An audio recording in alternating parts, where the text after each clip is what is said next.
Hey everybody, what's going on? Welcome Welcome to Death by Podcast, the universe's greatest just podcast. I'm going to just say podcast instead of just horror podcast. It's just a great podcast. I'm your host, Adam. It's your other host, Kevin. Kevin, it's episode 78. Did I say that? Episode 78. Guess what? There's a lot of irony floating around in the air recently. For the main show, we're doing 1984's Night of the Comet.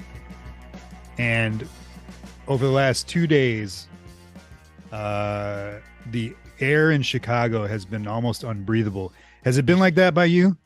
Yeah, it's been even worse out by me, actually. It's been real bit. When you check the stats for Chicago, right, it's coming in like 180 or whatever. Dude, it was. Today it we was were yesterday. Up to 256 today. That's what it was in the burbs yesterday. And then today it got a little better. I didn't even look at it because I had to cut my grass. And like yesterday, I was like, I don't want to, because you could see it. It was wild. And I was like, and I was working outside. It gave me a headache. I was like, all right. My grass has been really bad all week. Oh, wow. And I just had to cut. And then today I was like, screw it, man. I was out there for like 3 hours working today. Jeez. Yeah. You should. Why didn't you just wait? It's going to pass in a couple of days. I'm going out of town though for a week tomorrow. Yeah. So yeah, I was up in the suburbs yesterday. It was really bad as well. But man, I don't know if you got a chance to catch yesterday and today the sunset. It was straight out of Night of the Comet, and I was like, "Yeah, holy cow!" Like I saw it yesterday. It was wild. Those red like filters, pink and shit. Yeah, all pink and weird. It was like, I guess that's what it looks like in LA and China all the time. So, pretty crazy stuff. So yeah, Night of the Comet. But we had a couple, pretty decent what'd you watches. But before we get to that, I want to say, I know we did this last week and we're not trying to schmooze people, but another shout out to the Horror House here, because I had a little conversation with the guys there, just a little back and forth, and they just seem like really cool dudes here in Chicago. So we're gonna do like a superhero team up here at some point with those guys, and probably break the space-time continuum. I don't know, in doing so. Kevin, you said you had some news. I'm curious. Yeah, bunch of short news. All right. Nothing crazy. Bust it. One, they announced they're doing Mortal Kombat 2. Oh my. I think connected to that first. Yeah. Really? Yeah, the first one wasn't great. I don't think we talked about it in here, but no, I thought it wasn't good. Yeah. What do you say about James Wan? I think James Wan produced it. The first one? Yeah, I think you're right. And he's producing this one too. Yeah, but that obviously has nothing to do with it, because the movie was, I don't know what it is. Like, Mortal Kombat's got all the ingredients for something cool. I just don't know what that would be. Yeah. As a movie. I don't know. It was one of those things. It was kind of like these turtle movies where it's like, you guys are changing this, and like, I like it with. I mean, I know that it's a generational thing. Yeah. Other people like different things about it, but it doesn't feel like the thing anymore. You know what I mean? Right. Well, I call it the Star Wars conundrum. And that's like when you change something at its fundamentally over generations, eventually you don't have the thing that it initially was. Yeah. So it's up to the generations to preserve that, and they don't care about preserving anything. So yeah, that's where I'm at. Another little bit of news. This thing that I don't know what it is. Apparently it's insanely popular. This Five Nights at Freddy's, or is it what it's called? I know, I've heard about it. I think we're late to this, but go ahead. I mean, they've been talking about doing this movie. There's been, like, every time I go on Bloody Disgusting, there's another thing about the movie coming out. And the trailer, I guess, came out. I didn't watch it because I don't care. But it reminds me of, like, I don't know, when, like, you remember, like, the first big thing that was popular? It was probably like Power Rangers. We talked about it last week. It was Ninja Turtles. We were like, nah, this isn't for me. Yeah, that's how this show feels. Where I'm just like, it's a show or a movie? It's gonna be a movie. It's like when when I hear about Minecraft, I'm just like, what's a Minecraft? I don't know what it is. Yeah, Like but I feel that's like an like old specifically man. for kids. No, that's for kids. Minecraft is for I kids. think that's Five Nights at Freddy's is for kids too. I don't I even, think is you're it a right. video game? Is it like I don't know. I have no idea. I don't know. I hear it all the time and I'm like, I don't know what that is. But is it horror related? Yeah, I think it's about I think it's a video game Is and Nick it's Cage about in it? being like stuck in a Chuck E. Cheese. It's that thing with Nick Cage. Yeah, I think it's basically that. Because when that came out, a lot of the reviews were they're just doing Five Nights at Freddy's. Oh, okay, I So see. maybe I don't know. So it's like a Chuck E. Cheese Nick Cage combo pizza. I have no idea. If you were to tell me that it's not that at all, that is What was the competitor for Chuck E. Cheese? It was a big one. Discovery Zone. No, it was something else. You're not thinking of Showbiz Pizza, right? Showbiz, No. Showbiz. Showbiz became Chuck E. Cheese. Oh, really? Showbiz Pizza used to be around, and then Chuck E. Cheese was a Yeah, smaller. I watched a whole hour-long video about this. I always thought that because Chuck E. Cheese was a character right. in Showbiz Pizza, and then Really? they changed all the names. I remember being pissed. They changed all the names to Chuck E. Cheese, Okay. but apparently, like Showbiz, man. they were two different companies, and then merged. Okay. In the it was a really good company Chuck, man video about that. Chuck E. Cheese is still around. Oh yeah, I took my kids. Yeah, but you know what? I took my kids to it like 2 months ago, Really? and it's an arcade. Well, that's not bad, right? Yeah, but there's no Oh, there's like no there's nothing to animatronic. climb on. There's no rides. I mean it was basically an arcade, and there were enough like little like cars that move back and forth that Yeah. entertained my 2-year-old. She was 2 at the time, I If think. you're a dickhead, you like that, I guess. But I mean, it was fine. There were enough of those that it was like, okay, I can keep me entertained for an hour, but yeah. it was not what it once was. What was the pizza like? Was it good? I don't Just think like I wait, don't what? think I ate the pizza. You went to Chuck E. Cheese, you didn't have pizza? What the fuck? No, I must have, and I think it was good. What? I How would must you have. not? There's no way I didn't order the pizza. Maybe I didn't. Oh, Maybe I no. You know what? I think that's your first problem. we went out for ice cream afterwards. So we didn't get it. My buddy took his kids there and said that the pizza was really good. Showbiz Pizza had some awesome pizza. I know that. Showbiz, Yeah. man. I'm gonna start watching Showbiz videos. All right. Five Nights at Freddy's. Good for you. Rest in Yeah. peace. What else you The got? two more little bits. Yeah. One is YouTube banned Trauma. No shit. Yeah, they kicked Trauma Lloyd. off of YouTube. Why? I don't know. They probably didn't give a reason in YouTube, that seems to be their MO. This is So recently? yeah, this is like I think today. Oh Might have been wow. yesterday, but so Lloyd Kaufman, the Trauma, all the other like Instagram and Twitter, all of them are like lighting up, and there's hashtags Really? like crazy, like hey, fucking call YouTube, Yeah. and Do you know what they were putting on YouTube? Like, was it just like no, I mean, Because I like think Lloyd's Instagram is bananas. yeah, a lot of it every time because I'm subscribed to it, and like I think it's just a lot of like, hey, we got our new movie coming out, and Yeah. you go see it, like you dickhead, like you know Yeah. how they talk over there.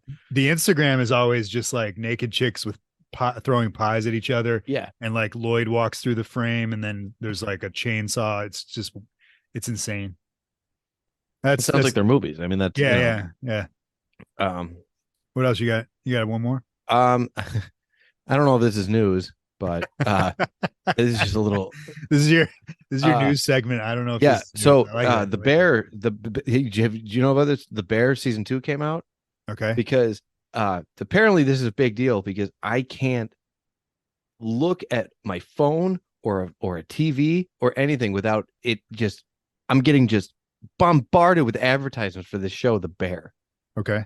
And I watched the first episode last year because I heard it was really good. And the show was unbearable, to be honest. I thought it was really obnoxious. It was really bad. That's And the Chicago cooking yeah, chef guy. and apparently it's critically acclaimed and people really like it. And I hated the first episode, but like I've never gotten I don't know if these ads are targeted, and Yeah. because I'm not talking about this show, but Yeah. I'm not kidding. If I go on my phone, if I go on Instagram right now, I'm gonna get an ad for the Bear, and it's really doesn't drive me fucking nuts. I apologize for that. I've seen a couple commercials for it recently as well, but whatever. What else? That's I all got the I news. got one. You want one? News, yeah, Yeah, yeah. I got a news. Um, there was like this Netflix uh like equivalent to D23. You know what D23 is? Yeah, I know D23. Yeah. So it's like a Netflix version of it. It's got some weird name. And Schwarzenegger is like the Netflix guy right now because he's got his like a new movie and his show and all Yeah. this stuff. Um, so he was at it and he presented or he introduced Linda Hamilton, who because she's joining the cast of Stranger Things 5. Okay. And so okay, so there's that. I think that because he's the Netflix guy and he introduced Linda Hamilton, which makes sense, Terminator for Stranger Things 5, and because his personal Conan sword was used in season 4, I'm willing to Who bet. was? Yeah, in Hopper had it swinging in the prison scene. He was chopping up demogorgons. They let Oh, it. okay. They let the Duffer Brothers borrow. He let the Duffer Brothers borrow the actual Conan sword. That's Anyway, neat. I'm betting that there's a Schwarzenegger cameo in season 5 of Stranger Things. You heard it here That first. if he's not playing himself, that's gonna drive me nuts. Really? He's too famous. Yeah. Yeah, like you can't But have. he's a distinguished actor now. You know? Yeah, but he's Arnold Schwarzenegger. Like, you know what I mean? Like, I know. and it's the 80s, and it like think about that. That would be cool if he did like a cameo of himself somehow. But yeah, like if you pull if he came on as like their new teacher or something or like whatever, like I would actually love that, but it whatever. would it would take you right out because like You don't like candy bars, so no, it wouldn't. No, it would be like it would break it because like think about that. Like it's the whole thing is it's the 80s and all this shit, but like yeah, then you can't have pull Arnold Schwarzenegger out of the 80s. He's movies. too big of an icon, Right, right, right. No, that makes especially in sense. the That makes 80s. sense. You know, That makes sense. Because then you can't have the kids watching or referencing Arnold Schwarzenegger and it's ever not in like that they're universe. doing it all the time, but Right. like that's Yeah, you're probably right. you know Although, how do you get around if Linda Hamilton's going to be in it? These kids, I'm sure Terminator's been referenced in that show at some point. So yeah. how I does that mean, work? here's okay. That I can get around You look like because that woman from Terminator. you know I get that all the time. I can get around it that they didn't because Terminator 2 is not out yet. Mm, Terminator 1's the only thing. They're like right, 10, right. or they were 10. Like they might not have seen Terminator 1 and No, they've seen it. also, They've seen it. she's not Arnold. You know what I mean? Yeah, Like I know. Arnold's in 10 big movies at that point, Sure. you know. I don't know when is this new season? Like 87? Probably maybe eight. Well, yeah, somewhere in there. I think the first one, because wasn't it season 1? They were Ghostbusters. So that was That's season 84. 2. But Season 2. Okay. yeah, because So season one's 83 83 and season 2 is 84. or 85, 86. So this might be 87. Although it's going to pick up right there probably at the end of season 4, you know? So anyway, I think it's cool that she's in it. I love Linda Hamilton. Yeah, yeah, I'll take it, Lynn Hamlin. Yeah. That was my news thing. Was it good? Yeah, All yeah, right. excellent. All right. What'd you watch, man? We watched some stuff, didn't we? Yeah, man. The little thing that I don't. Did you watch Secret Invasion? I did. What'd you think? It took me like 10 times to get through, and it wasn't even because it was bad. I'm like, this is fine. I'm just bored and I don't care. That's exactly how I felt. It was like I'll watch it, but because I'm a Yeah, I mean, like I other stuff. forgot it even, and that's the other wild thing. I forgot even it was even on. Like I remembered on like Friday. I was like, oh yeah, Yeah, this show yeah, exists. yeah. I'll give it a You try, and then just like you've I read it, don't. right? You read Secret Yeah, I Invasion. love I Dude, love the comic. You know, amazing. So for those who don't know, in the comic world, and if you're a fan of the Disney MCU, all that stuff, and you're watching Secret Invasion, pause it and go read the comic because the comic was probably the most ambitious uh, effort by any comic creator ever. Brian Michael Bendis started seeding the infiltration of the Skrulls probably 3 years in advance, you know, and they yeah, would like get a little Skrull flavor here and there, but we didn't know what was going on until I think it was New Avengers 31. I think so with When Elektra, yeah. Echo killed Elektra and she turns into a Skrull, and everybody's like, hold on, who else is a Skrull? Turns out anybody in the Marvel universe could be a Skrull. And then it was this big event with the battle and all that shit. That's when events were events, man, where it was Yeah, like yeah, Civil War and then Secret Invasion. It was just like yeah. House of M. it was like you wanted it to like engulf everything, Yeah, like a couple years later it got pretty tiresome, sure. but But that was now that was an event, man. the way you describe this series on Disney Plus, yeah, because it's like there's no superheroes. The whole point was that every superhero could be a Skrull, and now it's like, who cares? You're not putting superheroes in it. Nick Yeah. Fury doesn't even have his eye patch. What's up with that? What's up I with gotta that? tell you, man, Miss Marvel really took Captain Captain Marvel Marvel. really took the teeth out of Nick Fury for me a little bit. Well, It but really that did. was like in the '90s. That it was set in Yeah, the '90s. You know. like he got the thing from a Oh yeah, cat, and yeah, I yeah, hate that cat. yeah. I It's a it's flurgan. It's a annoying. I flurgan. hate Okay, cats. I don't like you love my cat if you ever meet her. She's good. I had a cat, but they're not for me. They're like the golf animal. I gave it a fair shake, and it's just not my thing. Yeah, I see what you're saying about Fury, but yeah, the show is just whatever. Let's move on. Um, what else? Oh, before we get into the bigger what'd you watch? So check this out. I've been wanting to say this for a couple weeks. I watched season 3 of In Search of Darkness, the documentary, Oh the horror yeah, documentary on. I love you call it season 3 because it's a movie.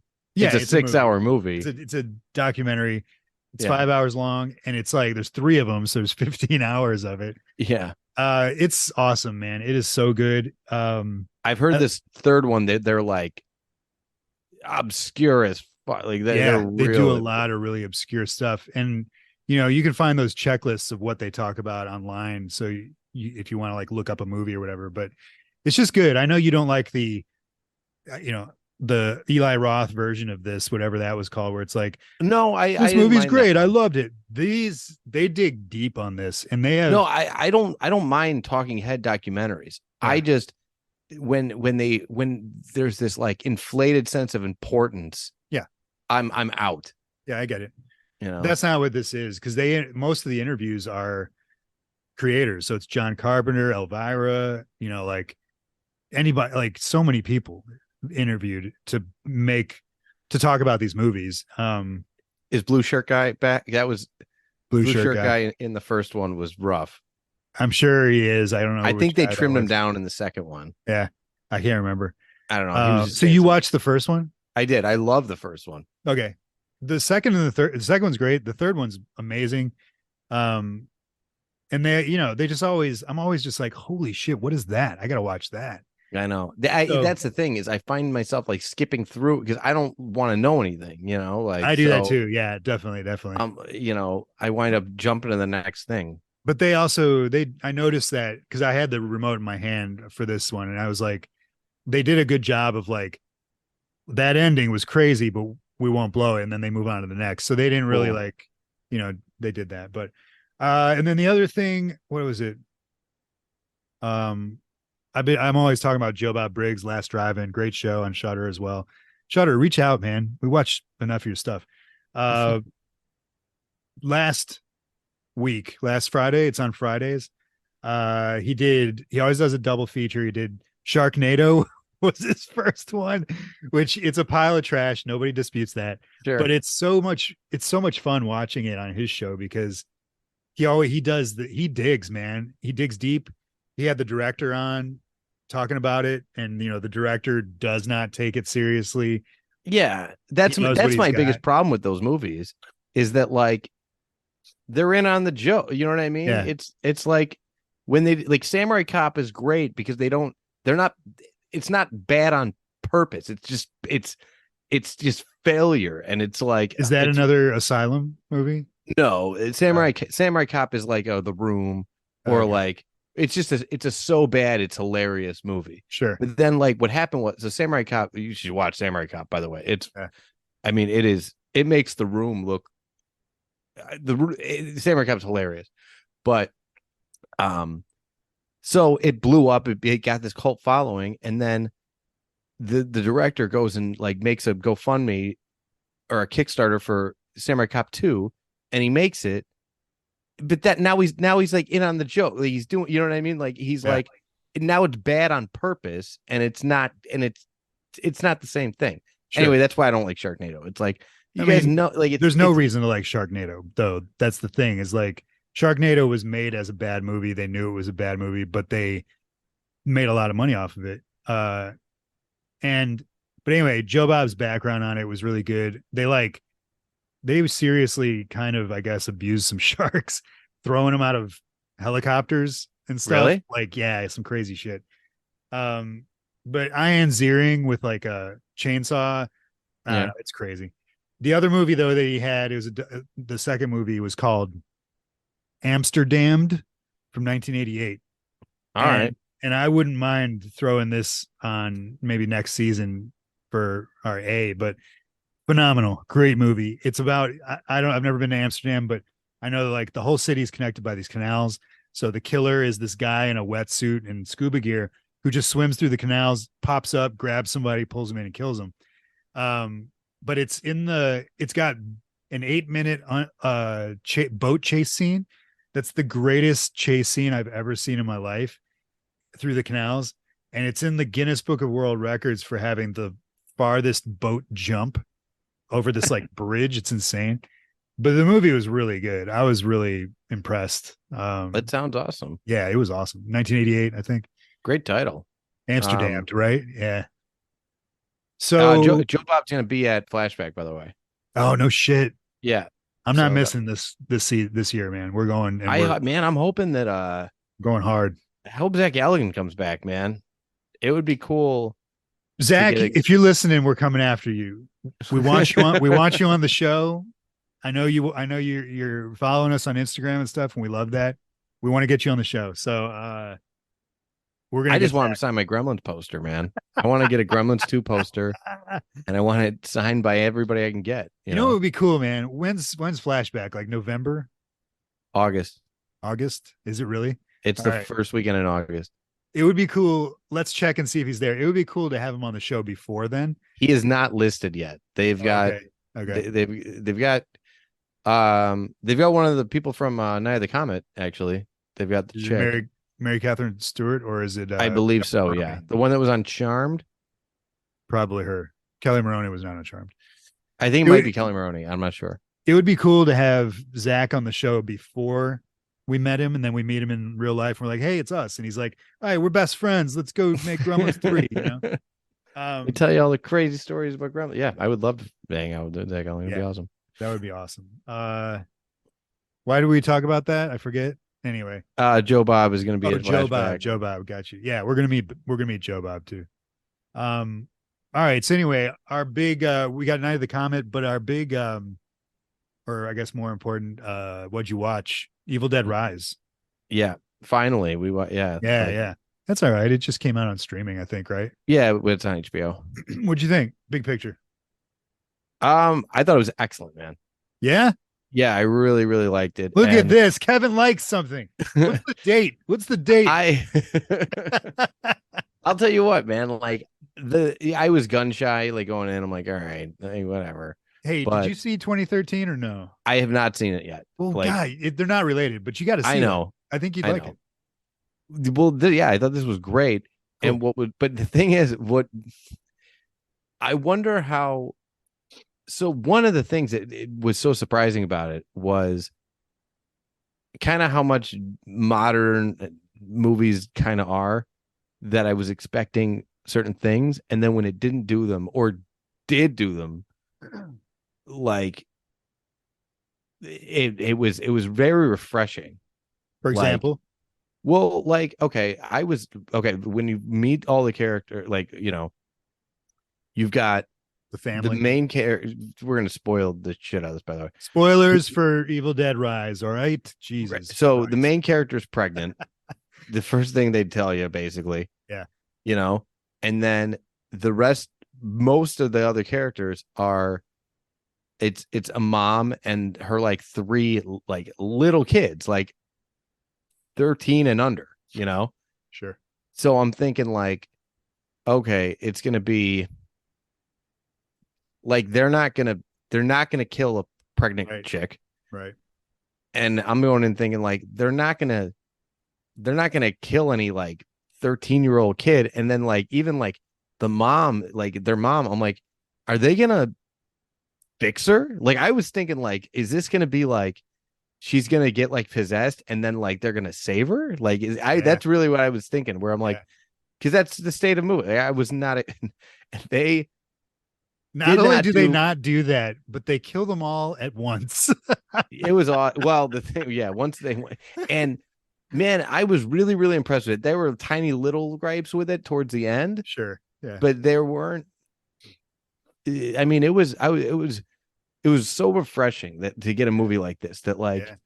every character is like just well like developed. They give them just enough backstory or like personality that they like feel like a real person, and that like you give a shit about them, you know. Right. And All you right. know, Why don't we do this, man?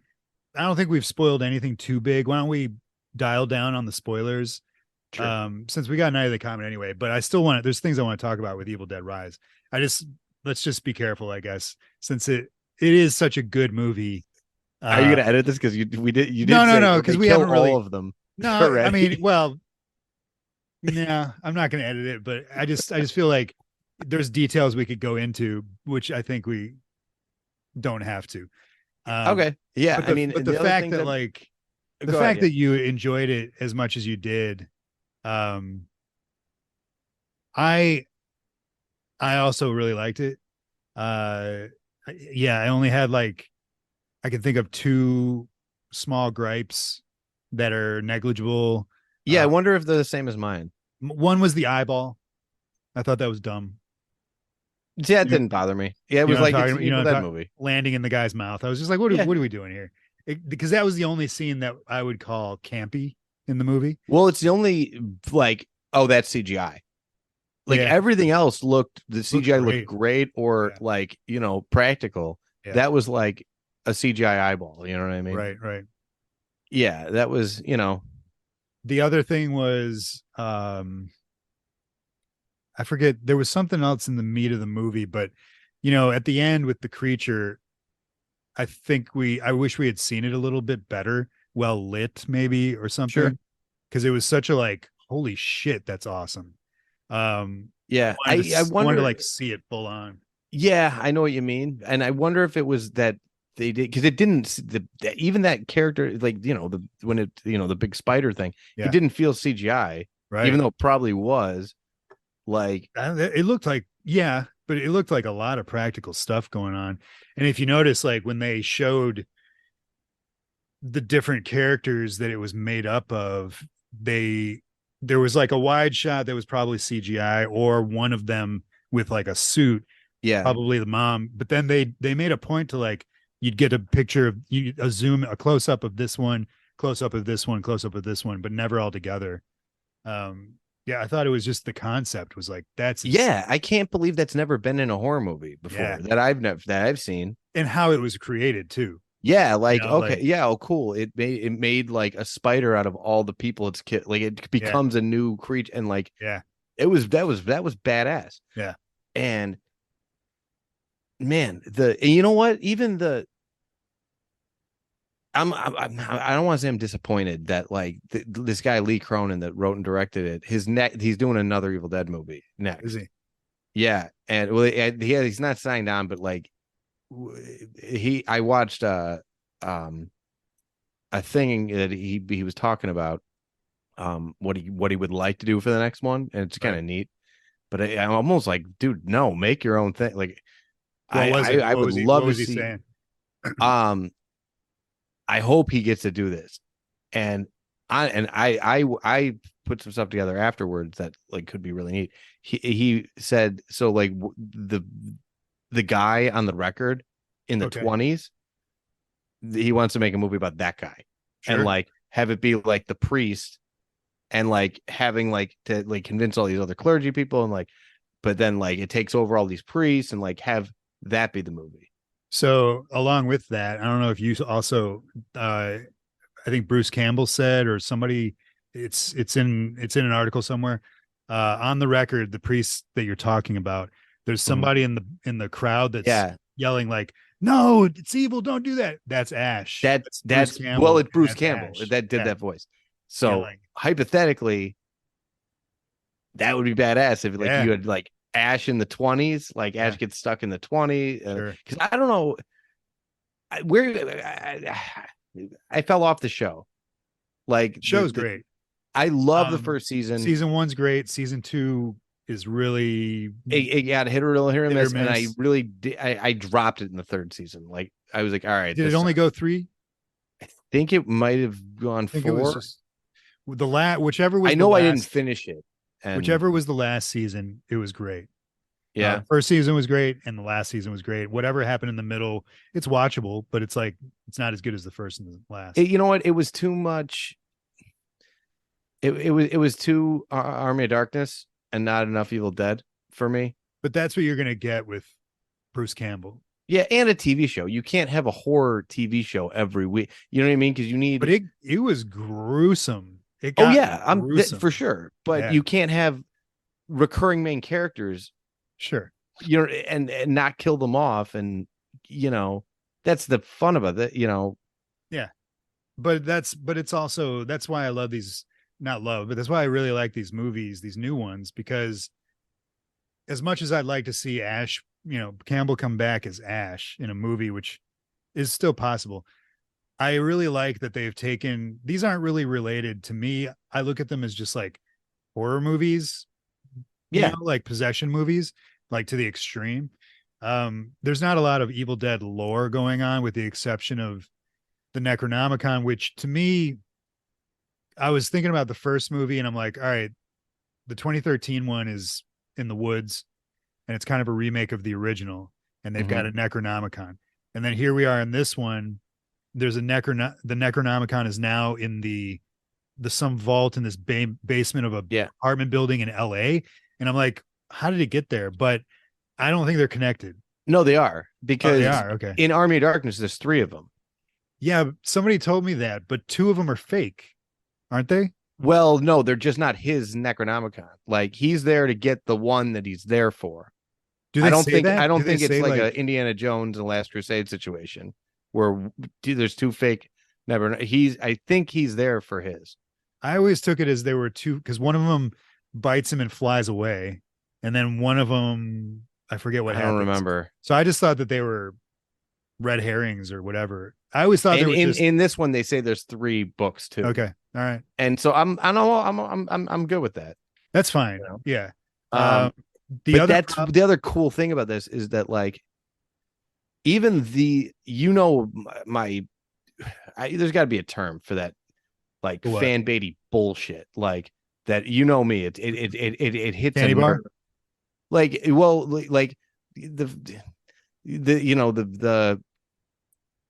the candy bar and Ghostbusters, shit like that. That's what I was saying. Yeah. Yeah. The stuff in this, anytime they do a reference, it's never It's cool. forced. It's Right. never like the Dead by Dawn thing was cool. Like Oh yeah. Okay. Okay. that was cool. And then the only one that felt a little like jammed in, but it was fine. It was the end. It was the come get some at the end, I like that. Yeah. yeah. And it was like, okay. I mean, she didn't say groovy. Yeah. She didn't say that wouldn't have worked. yeah, like it did the come get some almost didn't work, but it was like fine. You could have it. You've had a great movie for 2 hours. And Fine. plus she was already her own character, and like I really I really liked her character. I did too. I thought everybody in the like her especially, her reaction to the shit that was going on was amazing. Like, whether it was her sister popping out of the bathtub or one of the kids, eating glass or whatever it was like she was believable in her. What the fuck is happening? Well, that was one of the gripes I had though, is that like she keeps leaving. So like the apartment's not that big, Right. and she keeps leaving the kids like by themselves. And every time she does, Yeah. like one of them gets possessed or some crazy shit happens. Yeah. And she like when she's in the other room listening to the record for That like how was, long? yeah, that was Like, dumb. what are you doing, man? Like, it's not, it's a small apartment. Just stay in the same room. Although, I totally agree. Although I did think it was cool that she thought ahead. She realized something was wrong with this situation that it tied into this record. So Mhm. in listening Listen to to it, the last one first. she was like, no, but she's like, I'm gonna put headphones on so that it's not, Yeah, that was cool. summoning something else or making things worse. I thought that was a cool thing for her to do, to be conscious of. Yeah, that was cool. There was a lot of that. The other thing, like it was that part drove me like, and that like, why do you? Because like, there's a 6-year-old there, and like they're Yeah. just hanging out. Yeah. And then like that, the other thing is, they keep being like, oh, the fire escape or no, I'm sorry, they go like the elevator doesn't work, the stairs don't work, like all these reasons why they can't get out of the building, which Right. was neat. But it, I mean, at the very end of the movie, she's like, the fire escape, and you know what? They don't even use the fire escape. So all it did was just point out that like you could have. What are you still doing here? Like, there's a fire escape. Yeah. You didn't think to get out on, but and I was actually glad because I was totally expecting like a fire escape thing because why, but like, why would you even bring it up? Because then they just get in the elevator. Yeah. No, I get it. But yeah, that fight when she said we'll take the fire escape, I'm like, dude, now this is like, Yeah. Even like the little minor character, I love the neighbor with the gun. He was He was best. great. Like, not Russell Crowe. Yeah, he was awesome. And I was expecting, because of like modern movies, I'm expecting him to like be the asshole. That's like, because he's a redneck and he's like, right. Like, He oh, was cool. some, and they tell him like, we don't need your gun, whatever, because they're in LA or he comes in and starts kicking ass with a shotgun. Yeah, that was a great scene in the hallway. As looking through the eye hole thing. Yeah. The only other issue I had was, and I've got some good stuff to say. I mean, it was a great movie, but the ending, it's bookended by these different characters that aren't really part of the story. But the ending, the girl comes. They make a point to show that she lives on a different floor than where all this happened. She's on the 5th floor, I think. She just comes out singing her song out of her apartment, goes down to the parking garage, gets in her car, and notices the blood and the mess and all that shit. Yeah. You're telling me that everyone in this building didn't hear demons and gunshots and all that shit going on? I mean, I can hear a gunshot down the block from my place. It's like, that was like, I mean, the stairs collapsed in the building. Yeah. That was a big miss for me. That whole opening sequence was like, why? That's like, okay. You didn't need it. You definitely did. Or you totally, the very beginning was like, it was a big misdirect because I was like, what the? I thought that the whole thing was that it took place on a high rise. I mean, it was a cool opening scene, but it was like, it was completely unrelated to the rest of the movie. I think the point was just to show that how uncontained this thing can be or is. But I think it was just to be like, hey, we want to get started with a bang. Yeah, like we want some crazy shit to happen right away. Yeah, because I mean, it's pretty hardcore what happens right in the beginning. Totally, and I love her coming out of the water. That was awesome. Yeah, it was, and the title behind her was like, yeah, like this. All right, that was excellent. That opening sequence, I was like, all right. Yeah, I was pleasantly surprised in the first 10 minutes, but even then I was like, yeah, all right, but what's coming, and like I was so surprised at how good this was. I'm gonna watch the 2013 one now, even though it's a different director, and just know that the 2013 one is really close to a remake of the original. It's got the same, like, so it's going to be like references and all that shit, but it's quality, man, and it's I would say it's almost bloodier than this one, which is weird to say, but I want to do the mom in this. I looked her up. She was great. Alyssa Sutherland. This this chick was amazing. She was great, man. And like establishing her at the beginning with she's this hardcore single mom raising 3 kids on her own, and yet she's like, you can tell the things that she's making and doing and whatever, how she's dressed, like how she dresses. She's not necessarily, she's not old by any means, but she's also not young, but she's like fucking awesome, like a great mother, and she's in tune with like with shit. And then when she like everything from when she first encounters the demon to her whole possession is just like, man, give her an Oscar. Like it's Yeah. too bad. It's too bad. Like, you know, prestigious awards don't recognize stuff like this. It's kind of like the Toni Collette situation from Hereditary. It's, you know, like, Still haven't seen Hereditary. oh man, I know. you gotta watch it. I know. But yeah, it's like give these people some due because this woman was amazing. She was amazing. I mean, The whole cast was great, but she was I mean, amazing. yeah, and getting to the whole cast was great, and they did the thing where like to just give them a little bit of like you just make them seem like people you know. You know what I mean? Like, Sure. like honestly, like the daughter, I was going in being like, oh, she's gonna be, she's Annoying. what is she? Somebody's gonna be Doesn't annoying. she? Yeah. I don't know. She corrects somebody on their pronoun. She says something, and I'm like, Yeah. and then she's like going to a protest. I'm like, I'm gonna hate this character, but like I didn't, and it was just like that's a real person, man. Like, and I don't mind like even Yeah. when you put shit like that in the movie, Yeah. if it works, like people are bitching about the new Spider-Verse. Gwen has a like protect trans kids flag in her room, Uh-huh. and people are bitching that like you're jamming it in, and it's like Shut up. I mean, she would have that. Like, Yeah. you know what I mean? Like, that's the kind of person. Like, she's 17.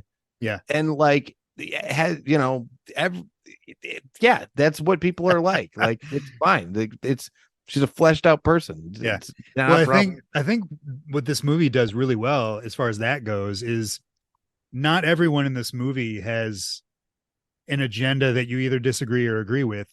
Everyone is their own individual person. So you've got her, and you've got the brother who's totally different, and you've got the little girl who's totally different. Yeah. You've got the sister and the mom who are totally different, but they're like all, and then like you said about the neighbor, and then you've got the Hispanic brothers or whoever. Yeah. Know, like when he says, it was like, like do you such a mind if good, I pray? Like, that's a little bit of like, yeah, inject like a little bit of like, yeah, yeah, reality. he's not just there to get killed. I mean, he is there to get killed, but Yeah. like now he's a little bit more. Now he gives a shit about this guy, Right. you know? Right. No, it was great. They you know, they created a community within this Yeah, building or this floor or whatever. all the evil. I mean, the first two anyway, where it's like, hey, there's these 6 people, and they're all this, and like, you know, Yeah. this is, and you know, it's the same as the Evil Dead 2 or Evil Dead 1. You know where everybody is all the time. You're like, okay, you know, like that guy's on the couch sick, she's in the bedroom, you know, at all. And then when they pop out, you know, it's like, Right. And that's how this was. You knew at all times where everybody was in the apartment building. It was, it was great, man. It was really, really, really good. Yeah. I was really happy. I wish I would have seen it in theaters. See, I'm glad I didn't. I like watching stuff like this in my place, dark, just like enjoying it. No dickheads around. Yeah, and it's not even a great. I wish it were scarier though. It wasn't scary to me. It was like creepy. You know what I mean? Like it was like I don't know what it was. You know, it was like gross. Like and yeah. it's fine. Like I want my Evil Dead to be gross, but I also want it to be like. But see, I'm glad you said that because this is the difference between a movie like this, which is just like this movie was just as gory as Terrifier in a lot of ways. Mm-hmm. But it had a story and it had characters that you really identified with. And that's my problem with movies like Terrifier, where it's just gory for the sake of being gory. I don't get into that. Sure. And that's why I appreciate movies like this that much more. It's like, man, just give me more of that all day long. Yeah, I tell you, man, by the end, I mean, I know we said no spoilers, but we've already we've spoiled the shit out of this. But stuff. Like at the end, man, like I really I wish they hadn't made her pregnant because the whole movie, I'm like, they're not gonna kill her if she's pregnant, and it really like, but like the little girl, I really was like, oh, please don't kill her. I thought they might. I know.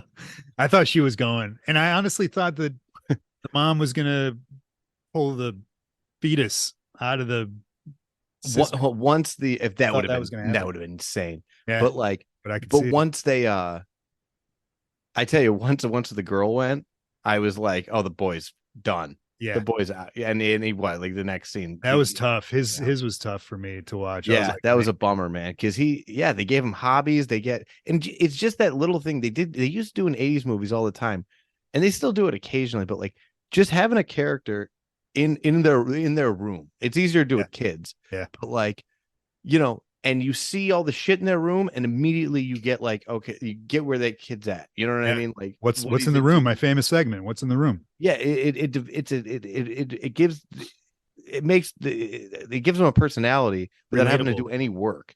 right? If the room's a mess, that they're like, you know what I mean? Like, if And it was cool for him too because he was a DJ, or at least aspiring, and like, I love that he was using records, which is it's still a thing with DJs, but it's also getting like taken over by a complete digital. So that was cool to see a little kid embracing like both sides of his hobby, like all aspects yeah, of his hobby. That was cool to see. Um, yeah, dude, good stuff. solid, I'm glad excellent. you I'm like. gonna watch this again. This was Yeah, great. definitely. I'm glad you liked it. Yeah, Lee Cronin. So you saying he's going to definitely do another one? I think I don't know if he signed on to the other one, but I think he is. But he said he wants to do the next one. I think he I should. think this made a bunch of money. 146 million. That's the box office. I don't know what the budget was, but that's a lot of money. I can't imagine the budget was near that. You didn't have any name actors. You didn't have. Yeah, You only had I one bet this was setting. under 100 mil. They didn't put Yeah. the budget in there. I don't. I'm sure it's somewhere. I just don't have it. Well, right they now. were going to dump this on streaming, and then the last minute they put it in theaters, and it did. I think it did really well. 146 million is a lot of money for a horror movie. Well, yeah, but as long as it cost, Yeah. So yeah, all right. That's Evil Dead Rise spoiled for you all. I hope you watched already. Main topic, main show, big hitter, Punch Punch. Night of the Comet, 1984. By the way, sorry, I don't mean to interrupt you. Budget was 12 million. Fuck, are you serious? Yeah, it was 12 million. So double that for marketing, Yeah. probably. So it made, but that's still like, they made it. Yeah, they made it back in the opening times. weekend. More, Yeah, six they times. doubled their money. 6 Oh, times. they doubled their money just in the U.S. It made 146 million worldwide. Dude, I've said that 3 times. Oh, I'm sorry, but that doesn't matter. Yeah, I'm sorry. Okay, but yeah, the budget. Yeah, they Yeah, fucking made a killing off this it's movie. I can't believe that fine. only cost $12 million. That's what happens when you don't have fucking Chris Edwards or whatever the fuck, Seth Green in your movie. I don't know. All right. Night of the Comet, 1984. You ready? Yeah. Let's do this. Where's my, oh, there they are. I was looking for my budget of 700,000, box office of 14 million. You talk about making money. Hell yeah. That's big time. Written, directed by Tom Eberhart, Mm-hmm. who also did Captain Ron, mind you. He write it. He didn't direct it, right? No, he directed it. I looked that up. Captain Ron's one that I've Phenomenal, right? Well, I loved it as a kid, but I haven't seen it in 20 years, and I'm like, oh, I don't want to go back and have it suck. That movie makes me laugh. I'll tell you, it still makes you laugh, dude. Martin Short and Kurt Russell being but Martin Short's the straight man. Yeah, but it's the situations that he finds himself in. I don't know. I don't want it to be yeah. I'm telling you, it's okay. Go for it. Okay, yeah, I'll give it a shot. I don't want it to be a cabin boy. Cabin boy, get the fuck out. I love that and went back and I'm like, ooh, this is weird and gross. That movie was always that. Loved it as a kid. Where are we at? Let's see. Starring Kelli Maroney from Chopping Mall, and a bunch of sorority babes in the Slime Ball Bolorama, a bunch of stuff. Fast Times at Ridgemont High. Catherine Mary Stewart, The Last Starfighter, Weekend at Bernie's, Night Flyers, Reaper with Chris Sarandon, Nighthawks with Stallone. You ever seen Nighthawks? I never have seen Nighthawks. Dude, watch that.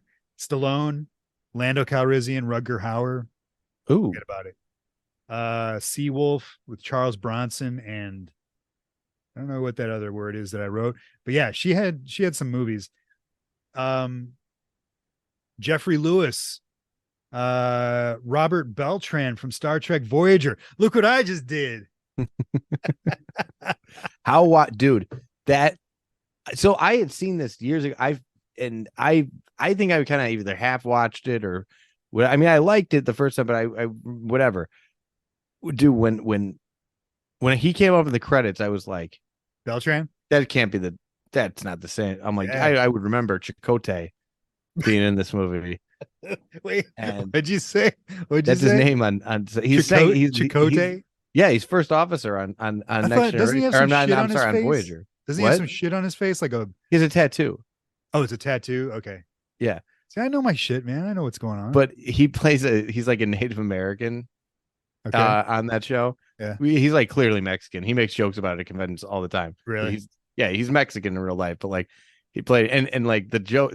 They have a lot of Indian stuff on the show. But that's the other thing. Every Chakotay episode sucks. Like anytime Really? it's focused on him.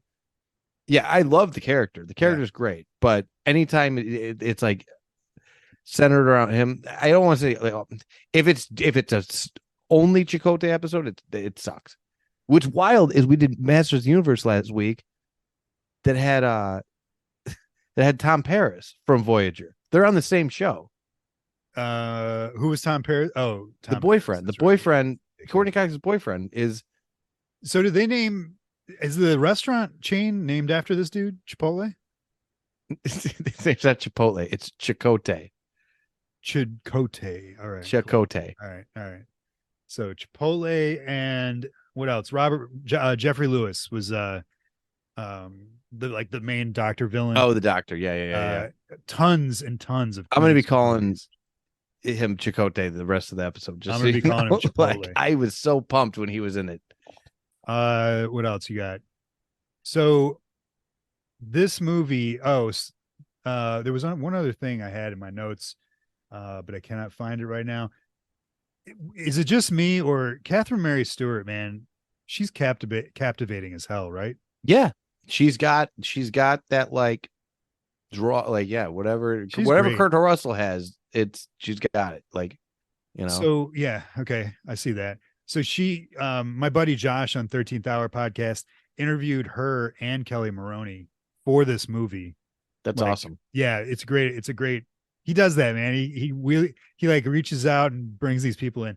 But I texted him last night and I was like, "Do you have any like behind the scenes stories that Catherine told?" Because I didn't have time to re-listen to his episode. He said that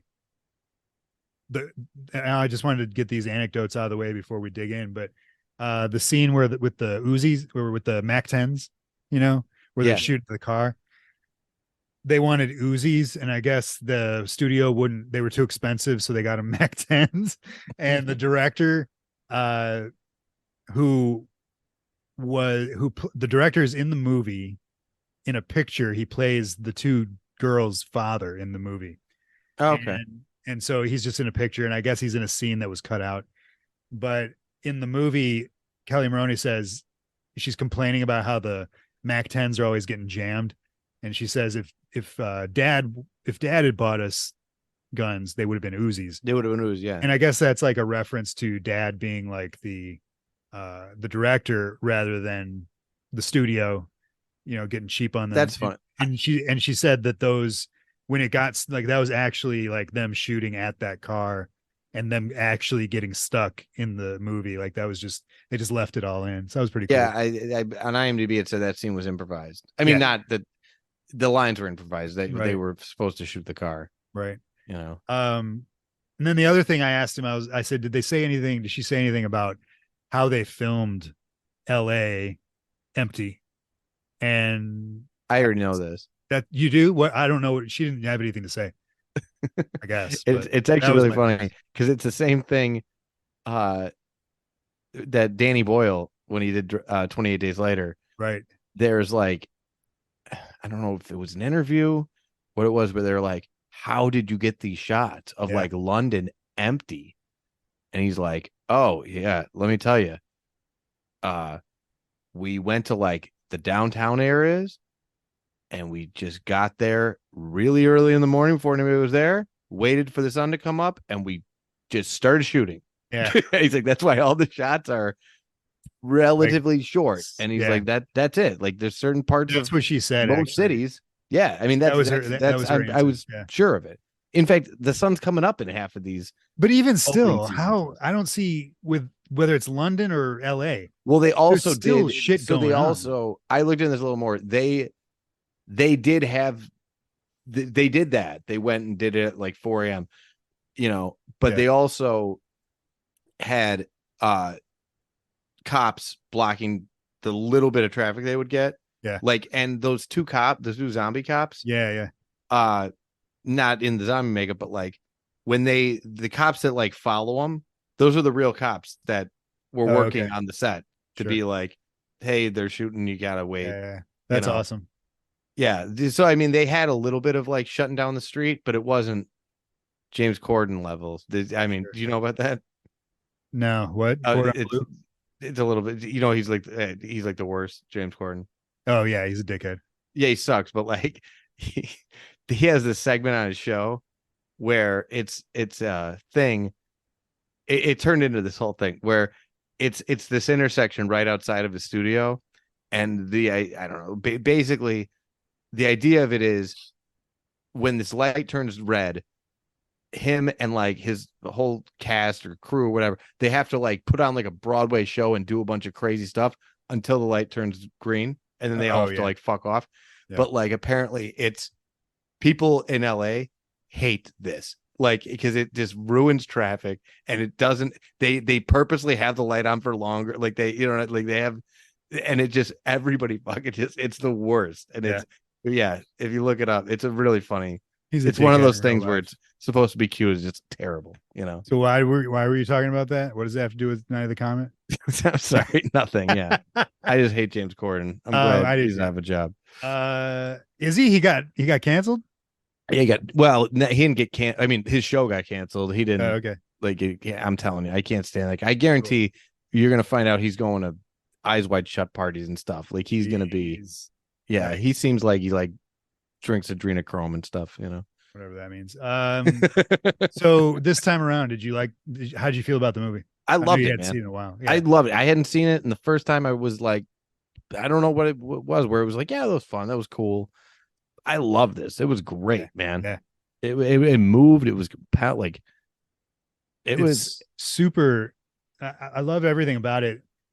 And this is the thing about the 80s that they don't do anymore is the score and the soundtrack always work so well together to Mhm. like enhance the movie and move it along. And this movie was amazing in that aspect of it. And then together with it, the color palette of the movie, I know they used like red filters over the camera to make it look, like it does in Chicago right now. But uh just like it's almost like the 80s come to life, this movie, in a weird way Yeah, for yeah, me. I could see that. I could. Yeah, it was. It The was very of the time. It like Yeah, but yeah, especially with the soundtrack. But right. it was, yeah, man. And you know what was great about it? The beginning, like before the comet hits, like you really don't have that much time with the rest of the world. You know what I Right. mean? Like, It gets but right they into it. do a really good like the stepmom and the Yeah. like they flesh it out a little bit, you Yeah. know.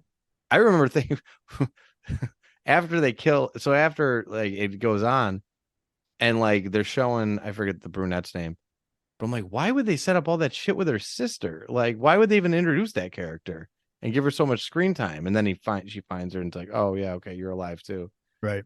you know. Did you notice at the beginning, there's that narration and the narrator calls the comet the visitor? Oh, I totally forgot about that narration. Isn't that weird? As if it was like I don't even remember it, you he's know. talking about like once every 65 million years, this thing comes around, or the visitor comes around. And I think he says the last time it was seen was when the dinosaurs disappeared.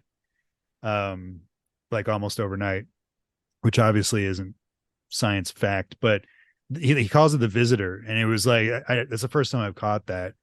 It makes it feel like it was like, Like an alien. like an alien or like a thing Yeah. that intentionally goes around the galaxy and kills off entire worlds. It's insane. That like added like this weird, supernaturally sci-fi. It brought me back to like Night of the Creeps, where you get this mix of like zombies, aliens, Yeah. slashers, weird, like this good. It's I put it in there. I don't think this movie is as good as Night of the Creeps, but it put it in that like category of like really unique ways of twisting the horror genre to include Yeah. more than just one thing. I mean, without the zombies, it really isn't even a horror movie. I mean, like, and that's the other cool thing is the zombies are so few and far between. And are they even zombies? Like don't they call them zombies? Somebody calls. I think Star Trek. Yeah, she does call them zombies at some somebody point. calls them zombies. I mean, they eat people, right? I mean, it's because doing the scientists are doing the whole blood experiment. So you get the feeling that they know that in order to keep living, you need to consume blood. And so that's why they're doing like trying to do like a science version of it. Whereas the zombie at the beginning of the movie, the black guy in the alley, just eats that dude, Yeah. Probably out of a drive to, which is a trope of zombies, but yeah, it was, what was cool. And usually this would be annoying, but especially like with the scientists, like plan with, well, what's the deal with these zombies? Like they can talk, they can do whatever. What's with the comet? Like, there's a lot of questions that like, and that they really don't get into it all. They're just like, oh yeah, they're like that. This comet came and killed everybody. Don't worry about what it is. But like, and it really works pretty much the whole time. Like even the scientists, their plan isn't really clear, right? It's just like, all right, like eventually you get like, oh, they're evil and they're trying to, like just survive themselves. Yeah, they're trying to survive by like, killing everybody else. The majority of the exposition that we get on that science plan is those two chicks who have the kids, remember? And they're like talking back, they're just dumping exposition of why they're doing what they're doing, and like, we'll drain this one, but this one's just brain dead, and so that's how they're all going to be, so that we can take their blood and use it in this weird whatever they're going to do with it. Which is cool, because growing up with this movie, I always pitched it or told people it was a zombie movie, because as a kid that's what sticks in your head is the zombies, but they're actually just kind of like you said, they're talking and making conscious choices. They're kind of just still alive, rapidly decaying people who are driven somehow. Their bodies know that they need to eat blood, or like, need blood. And so that's what makes them a zombie, even though we see like all of them talking. And I think every zombie that's in here talks. I mean, the guys in the mall, I didn't know they were zombies until he takes off his glasses. But I was thinking, like, what are these dickheads doing? Like, why would you do this? You're one of the last like 8 people on Earth, and you're like firing gun. Like, it doesn't make any sense. And then it's like, oh, they're zombies. But even that was like, oh, are they? I don't know. It's funny. We should have watched this fucking Simpsons episode, because this is what happened. I'm pretty sure there's the Simpsons treehouse that is based on this. Really? He finds like basically everybody in town's dead, and then he finds like the people in town who aren't dead, and they're basically zombies, but they can talk and they want to kill him, and it's kind of the same thing. That rings a bell. I feel like maybe they intentionally did do a Night of the Comet thing. That rings a bell. Yeah. I mean, it's the guys in the mall though. Yeah, like he says, the lead dude, he says, who I think is a great villain. He's creepy. He was great, man. But he says, like, as they're tied up, he's like, if you think, because it's kind of the first time we see Kelli Maroney's character like legit scared. And he's like, if you think this is bad, wait till you see what we're about to do to you. And he's referring to the fact that they're going to eat them. but the fact that he's like consciously, and then he takes his Yeah, he's glasses making off, and jokes. yeah, he takes Yeah. his glasses off, and you realize he's a zombie. It's like, oh shit, these zombies are like way different than anything we've ever seen. Even like brains, send more brains. Like That's yeah. it kind of brings that in too, and is like, are we seeing like not a connection, but like a birth of a different kind of zombie that throughout these? Because I think wasn't that 84 as well? 85. That was 85. Yeah, I think it was Return. That's 85. Return of the Living Dead. Yeah. Yeah, that was 85. I'm pretty sure. But I don't know. I love the concept, new concept of Yeah, it was fresh enough that I mean it worked. It was, yeah. and it wasn't there weren't a ton of them either. Like it wasn't like they were overrun with zombie. It was like they were few and far between. So it was like, and what was cool too, like, I felt bad for the guy, for the boyfriend, man, or the guy that she hooks up with at the At the beginning, where it's beginning. just like, Yeah. yeah, he He just opens survives the the door. It's apocalypse just and then like, just gets hit in the head with the pipe immediately. did Just you like, notice on that door there's a poster for yeah, I did. it's a What movie is it? called Red Dust, and it's Clark Gable, Jean Harlow movie called Red Dust. Yeah, I don't know what that movie is. I wonder what it's about. yeah, but I mean, everybody turns into red dust too, which Right. is kind of funny. Yeah, it Um, was totally intentional. man, yeah, what a flick, man. The And yeah, no, go ahead. no, there was so much I forgot about it, and like, How did you feel about kind of like what I was saying about in the Patreon podcast when we were talking about like where to live, like Target, grocery store, whatever. How did you feel about, or how would you feel about either getting stuck in a movie theater or having to live in a movie theater at this time, like in something like this kind of situation? I mean, it'd be as good as a place as any. I think the food wouldn't last. I mean, True. it wouldn't. There's worse places. I thought it was pretty dope. An arcade, movie theater food, and Christmas decorations. It's like, That's the all right, '80s, man. yeah, it was badass. What did this take place at Christmas time? I know the Yeah, DJ was yeah. saying Christmas stuff, but I also those were old. I thought that was like a hint to be like these are old tapes. Like No, everything these was run old. decorated Christmas. Or Okay. Christmas trees everywhere. It was, yeah, it was Christmas. Um, the and I also in the same scene with the movie theater and the boyfriend, I thought it was pretty dope that like right off the bat, they pretty much establish her, Mary Catherine Stewart's character, as like a pretty decent badass. Yeah. Cause she Yeah. like, in the alley with the zombie, she's like, don't make me mess you up, man. And that's kind of a typical thing that any female in an 80s movie in that situation would say, and then not be able to follow through. But then she just whoops his ass, and Yeah. she whoops his ass, takes the motorcycle and rides away. And it's like, oh shit, all right. Well, then they do the thing where they're like, they do it twice where when she's telling Chakotay her like backstory, like, okay, well, he was a military guy, and so he trained us how to use gun, whatever. Like she learned all this shit from her dad, and then like I don't nowadays they wouldn't do that. It would just be like, no, she's just kicking guys' asses. That's because Right. that's how it would go, Right. and I bought everything she was doing, and Yeah. no, she's just the best at fixing cars because that's Yeah. why wouldn't she be? Well, I mean, that's a good Chicks are point, just man, into because cars, it made me think about like, she's just a high school, or I don't know what, maybe she's out of high school. I don't know, And she's a whatever. senior. She's a senior. Okay. And her sister was probably a sophomore or something. I think she's a junior. So she's a kid. And when we're introduced to her, we're not led to think until this moment where she beats that guy's ass. We're not led to think that she's anything extraordinary. But it made me think when that happened, I was like, you know what? There's a lot of 80s movies. There's a lot of 80s movies that have that have like badass chicks and leading ladies. And it made me realize, like, I don't know, just how many of them there are and how many I like movies that I love that have that.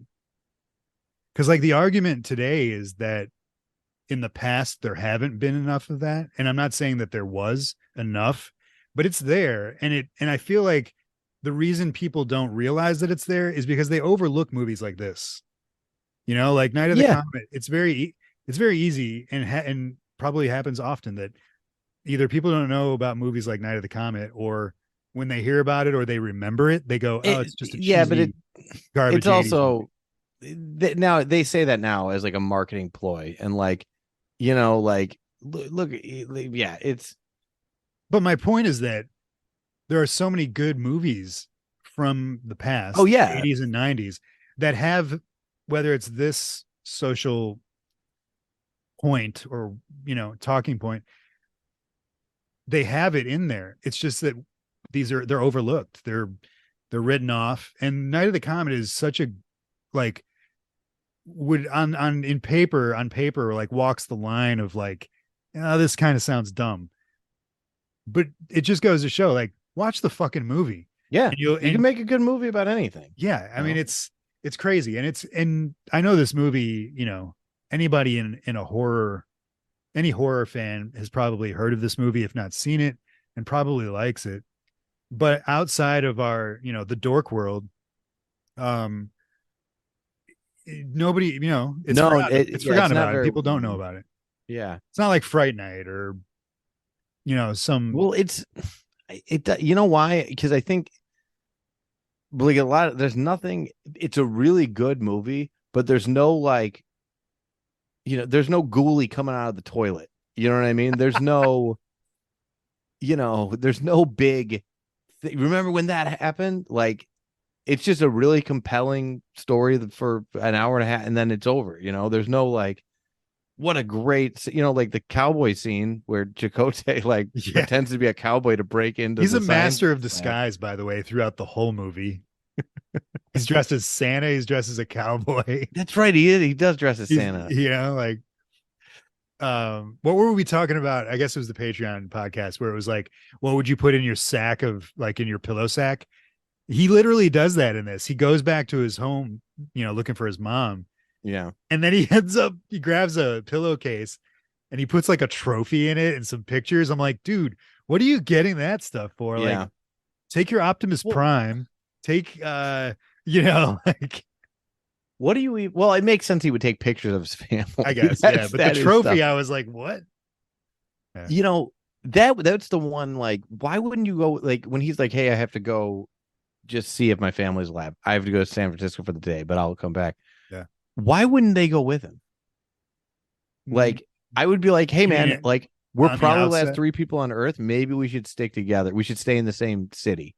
Because that's the thing, man. There's no phones. There's no anything. Like, what happened? Did you get separated? You might never see this guy again. Doesn't he say, I thought there was something when they meet him that he's like, wasn't he like a trucker or something? Because yeah.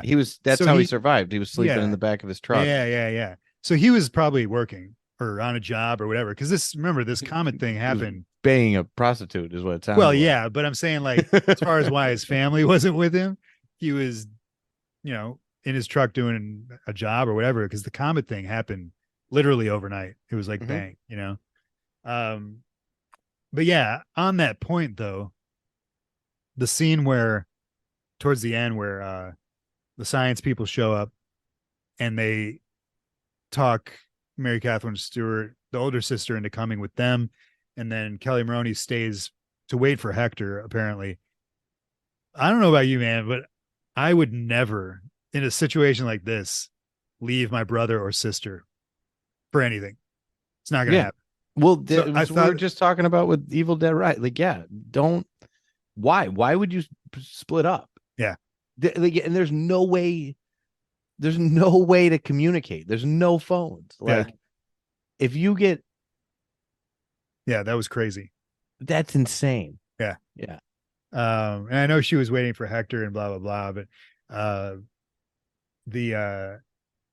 it's just, that was bananas. That was the only problem that I had with the script or whatever and plus they were so tight and they made such an awesome, like, duo, They really did, man. They were both really likable and they were both funny. Like the two things I laughed out loud a bunch of times when she's arguing with her stepmother, like telling her like, oh, dad's gonna like, because she's cheating on her or whatever. Yeah. And I forget what the lines were, but she had a couple really good ones. Yeah. And then they start slapping each other. Yeah. And like every one of those was better than the last one. And But she then the really mom slapped just her. decks her in the Well, when she did it, that was real.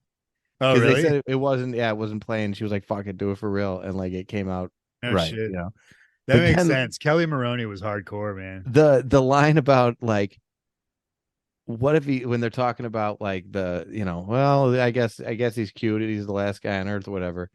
And they're like, what if he, and she's like, what if he's gay? like, oh shit. Like that I don't know. Just their delivery. It was great. It was really funny. Did you watch like a behind the scenes or something? No. I ordered the DVD. The DVD has 3 commentary tracks. No shit. Yeah, I'm gonna. Yeah, but as soon halfway through this movie, I'm like, I'm ordering this. Yeah, for that's sure. awesome. Yeah, this is known for sure. The what else? The at the end with the DMK, the Danny Mason Keener guy showing up. I've always loved that scene. Like since I was a kid, he just comes out of nowhere and he's driving. That I liked that. I liked all of it. I liked when he showed up and it was like a fun little thing. Right. But the DMK at the end was like, it felt like, oh, we forgot, because it does seem like they're setting something up in the beginning. Right. Like, who beat my score? By the way, that was one little technical thing that annoyed me was that.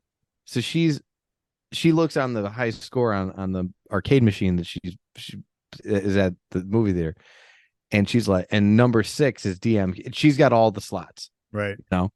Except all this, there's a new one. It's DMK in the number 6 slot, and she's like, "Who the hell is this?" So then she does her high score, and she beats him, and she gets the number 6 slot. So she's got all the slots again, right? But that's not how it would work. Right. He would drop to number 7. Right. You'd have to play 4 or 5 more times to get him completely off the board. That's hilarious. They should have had DMK in the 10 spot. That man, that made me miss the hell out of that whole, because I used to be a big arcade kid, and like that's a great. Well, she was playing Tempest. Tempest is an awesome game. That's what she's playing. What was Tempest? I don't remember. Tempest it's like, I don't know, it's hard to describe, but it's basically like a 3D tube, okay, basically, but you play this little like bracket. It's like I don't know how to describe, but you're basically shooting in instead. It's basically instead of Space Invaders where it's like you're shooting up on a flat thing. Yeah, you're shooting like forward. I don't know how to describe it, but Tempest is a really fun game. It's a shooter game. I'm sure I've played it. I wasn't paying attention to what. It's a good one. It holds up. Man, I miss that. I miss like arcade and like getting your name in there, because every time we'd go to Pizza Hut, I'd always manage to get my name into the Pac-Man one, or it was either Pac-Man or Centipede. And I hated Centipede. Man, I love those things. Do I have Centipede? I have Galaga, Defender, and Miss Pac-Man hold mini arcades, Yeah.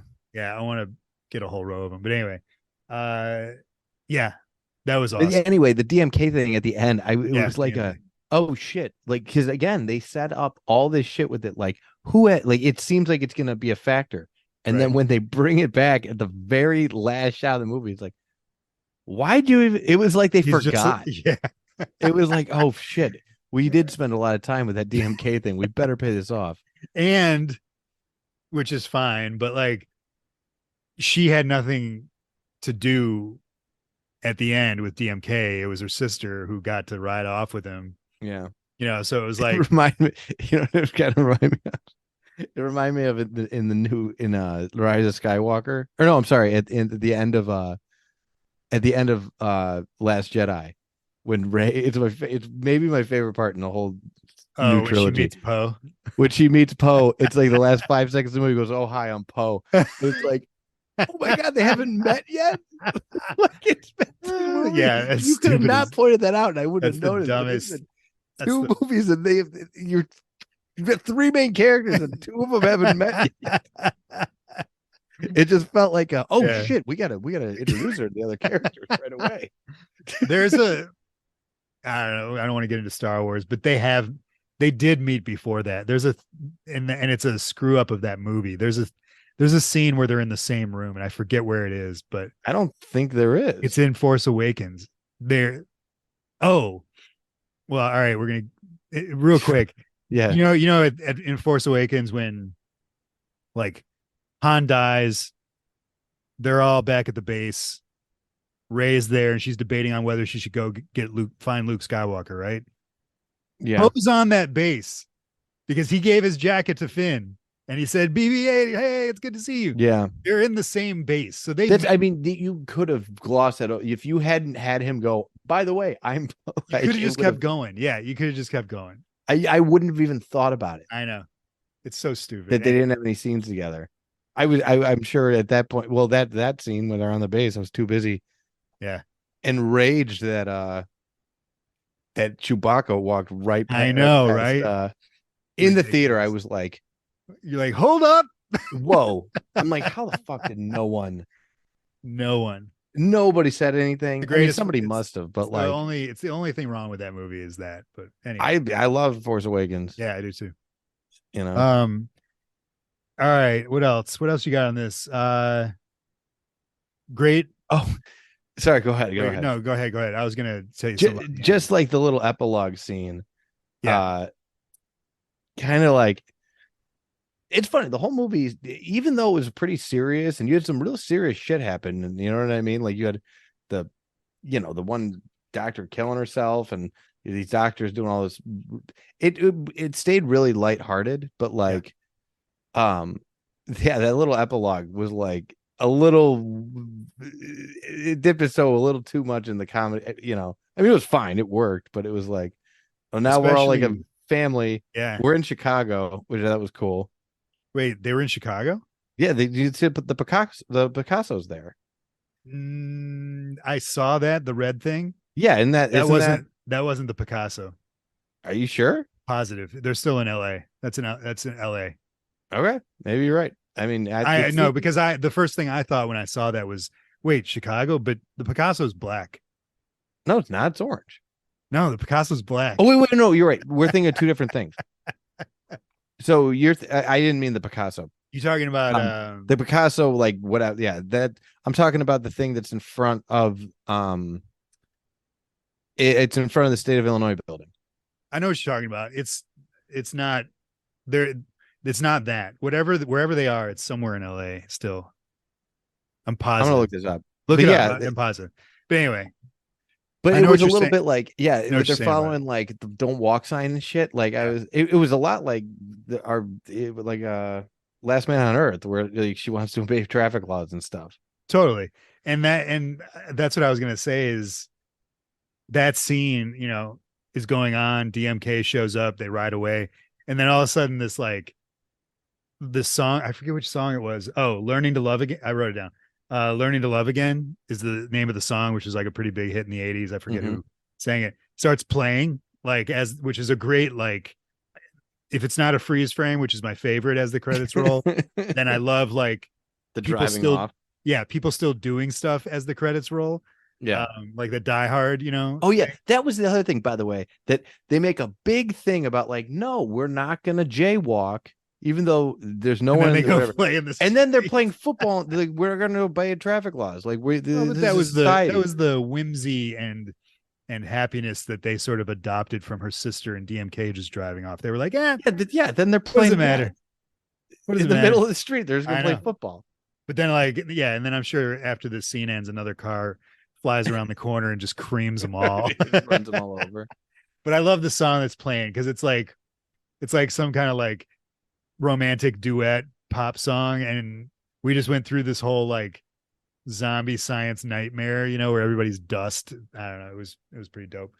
In the movie, everything kind of like gets fixed when it rains and it washes everything away. Yeah, that was pretty wild. And the science lady mentions how, before she dies, she mentions how careless they were that they left the vents open in the science lab, and that's how they all got sick.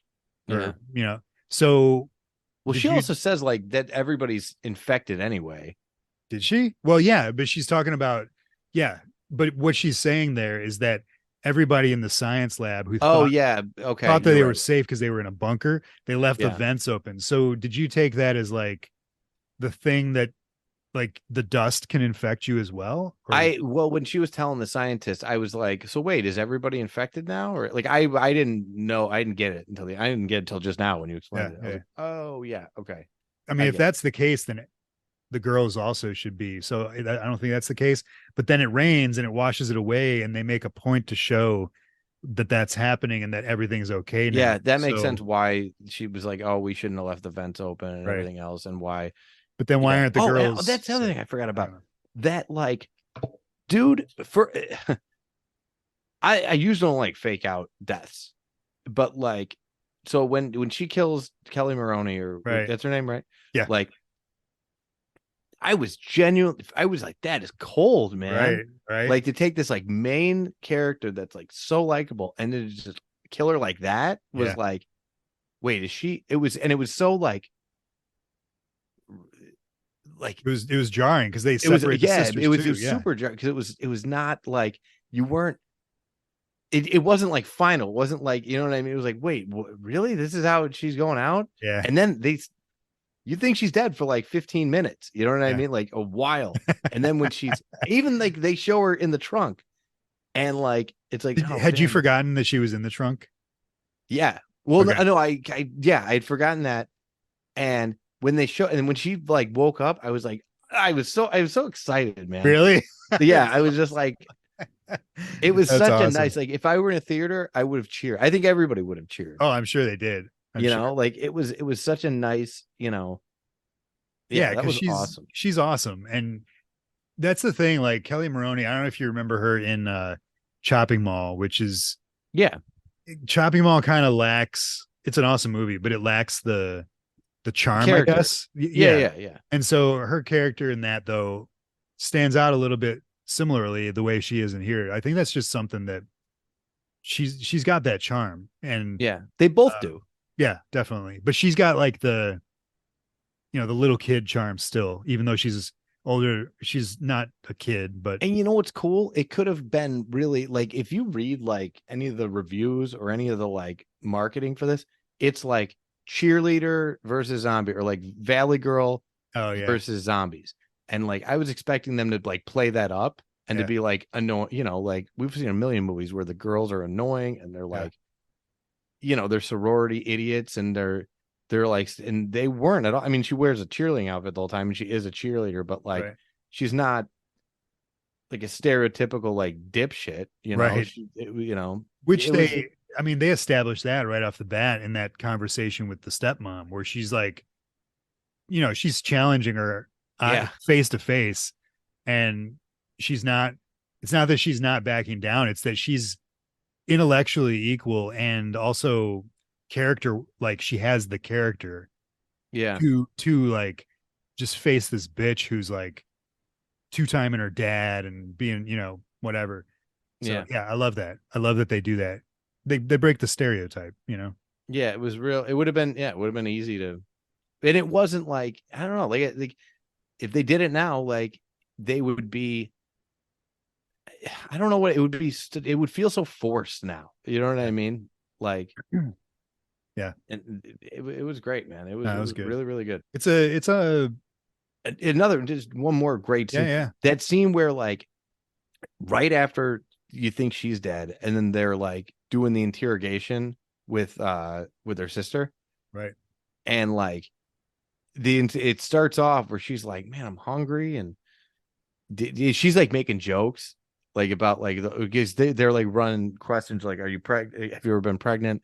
Do you have diabetes? Do you have this?" And they're being like dead serious, Right. and they're like, "Do you have diabetes?" And she's like, she thinks she's just like, okay, cool. Like I'm out of the woods. Like I don't have to deal with the zombies anymore. These guys are gonna, whatever. And the tone like changes like in that scene where she's like, because they're being assholes and they're being real aggressive with her, and she all of a sudden is like, hey, wait, like it's a really cool scene. Yeah. You know? No, great. Oh yeah, and she goes, "Where's my sister?" And like, your sister's dead, and Yeah. just like gets up and leaves, and he's like, "Oh, what? Yeah, very good scene, man." Which totally like reinforces the fact that we just saw her, die. Yeah, And like what you in your experience that you had, it's like, oh shit. Like it finalizes. You watch her die and you're like, is she really dead? And then they say she's dead. And you're like, oh shit, she really is. Until you see her in the trunk later, which is an awesome scene. yeah, it was, man. It was a really real kick-ass movie, man. I really liked it, and yeah, What stands out is the scariest, creepiest moment in this to you. maybe when the guy took his eyes out, or like when he took his sunglasses off and he didn't have eyes. The guy in the mall, Yeah, the mall dude. the mall, yeah, the mall Yeah, zombie guy. that That is a guy, great. you've never seen Hobo with a Shotgun, right? No, I need to. I know. That guy reminded me. The villains of that movie are like that guy, like dialed up to 11. Really? Yeah, like where it's like, is this supposed to be funny or like insane? Like Yeah. it's nuts, but like it's that vibe, but like it's Maybe I'll like do that. stabbing people with ice skates and stuff. Like it's insane. Maybe I'll do that for What'd You Watch. I need to see that. Oh, dude, if It's you want been, to do Hobo with, I'm in. I or maybe love. we'll do that. I don't know. Maybe we'll save it. It's not. It breaks the rule. Oh shit, that's right. All right, It's we'll do a post, What'd You Watch. I'll one of these either next week or the next. man, if you really want to watch that, I will put it on. Yeah, let's do Oh, it. definitely. I always, as a kid, man. I mean, the guy at the beginning, the black dude zombie, but more so the main scientist guy when he's in the car and he's in the shadows. As he's like, start the car. Like he's still talking. He's like, start the car, but Mhm. you can tell something's wrong with him. And then he like takes his glasses off and leans in, and he's like starting to change, and his eyes are like white. I'm like, oh shit, like that always stuck with me as a kid. Just like that's fun. Yeah. So he's getting eaten by right. That was a funny scene where he's like, we're like they're driving away, and then Chicote like stops and is like, "Hey, come and get me, because he had wired up the car to Right. like whatever." And like he didn't have to do that. Like eventually they're probably gonna get in this car. Somebody's gonna get in the car. Yeah. But like he had to like stand up and mock him, and everybody else like, what are you doing? Why would you do that? Yeah. Like, I forgot that he wired the cars, and I was like, what is this guy doing? Like, leave. And then he just wanted everybody to see that by the way, he was so good in this movie. Like he's Yeah. great. He Yeah. was super charismatic. He was like badass when he needed to be. He Yeah. was like, you bought everything. I thought I read somewhere that he's credited as one of the first Hispanic leads in a horror movie. Does that Maybe. make sense? I don't know. Yeah, I mean, yeah, that makes sense. Yeah. But you know what's first of all, it's wild. I think he's got first billing in the credits. Yeah, he Maybe does. it's because it's alphabetical, but No, he does. Yeah. I don't think. Yeah, so he's got first billing. But the other thing, man, is between this and every interview I've ever seen him do, or like I watch a lot of Star Trek conventions, Yeah. and like he's hilarious. He's really funny, and he's really like he's awesome. And he's not that on Star Trek. He's pretty serious. He's pretty like wise and stoic, and it's fine. But I wish they would have like leaned into that a little more. Like that that makes sense. Star Trek is a very serious show. Yeah. I mean, you couldn't have him like how he isn't real. Like every story. What's wild is he didn't really like being on the show. Like he liked the cast and he got along with everybody. But every year they went to renegotiate his contract, and he did the move where he was like, I would double my salary. He would give him an insane number. Yeah. Thinking like, okay, they're going to cut me loose. And they never did. Every year they gave him his raise, and he did all 7 seasons. Nice. Good for him. Yeah. Like I could see he made a shitload of money. I could see in this those comedy chops. Like he definitely had like leading man vibes. I don't think he was that good, but I could see it. Yeah, I wish he was in more stuff. I would, and I looked, and like he's in, he's like any of these guys where he spent too much time. Yeah, like any of these guys, he spent too much time in Star Trek. That's what he did.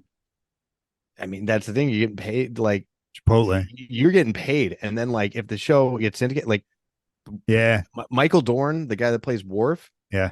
has more money than Patrick Stewart because he was on 2 Star Trek shows. He was on Next Gen and he was on DS9. Yeah. And he's getting residuals every time that, from both of those shows for 7 years. He's only on DS9 for like 4 years, but still, like, Good for I'm him. just saying, you make bank on those shows. Yeah, we need to get on a Star Trek show. And then you get Why to do not? They hire conventions. everybody. Then you get to go to the conventions where Yep. everybody just like worships you, and you get paid. Those guys, they get paid insane money to do Star Trek conventions. Yeah. All right, man. Night of the Creeps. Nope. Night of the Comet. Yeah. Night of the Creeps is a good movie too. Night of the Creeps is great. Next, we're gonna have to keep up the night. What we do. I forget what we did the first year, but we did Night of the Creeps. Yeah. Okay. So what we do Season last 1. year? Last year was or last season was, what was it for Ann? I don't know. I don't know. Night of I was gonna say maybe Night of the Demons. When I type this in, Night of the Demons comes up, and I'm like, oh, that's another good one. So like you talking about next season doing another night of whatever? Maybe. I mean, there's 3 bangers right away. Like you got those Night of the Demons. Yeah. Night of the Demons is awesome. I gotta find out what we did last season because season 1 was definitely Night of the Creeps because you hadn't seen it and I was so excited to show you. Oh, we did Near Dark. Oh, you dickhead! That's right. You screwed it up. I would have. Yeah, I should have done Night of the Demons. All right, we'll do it. We'll do another night of next season. I don't have. Have you seen Night of the Demons 2? I've seen them all. They're great. There's more than 2. It's like I don't know. There's like 7. No, I don't know how many there are. There's probably only 2. I don't remember if I saw the second one. Well, there's Demons, and then there's Demons no, 2. That's a different movie. And then there's Night of the Demons, and there's a remake of Night of the Demons. Yeah, didn't that just come out a couple of years ago though? No, I want to say it's like 2008 or Night of the Demons 2003. Yeah, those are great movies. All right, man. So you've got letter. What are we at? Letter O for next week. What you got? You got choices? Got a few different choices, and there it's slim pickings. There's O is always a tough one. Yeah, One Dark there's some- Night. yeah. What else? Once Bitten. Once Bitten was good. You know what? I forgot we even did it because I went to pick O and I was like, oh, I'll do Once Bitten, and then I remember like, oh, we did it already.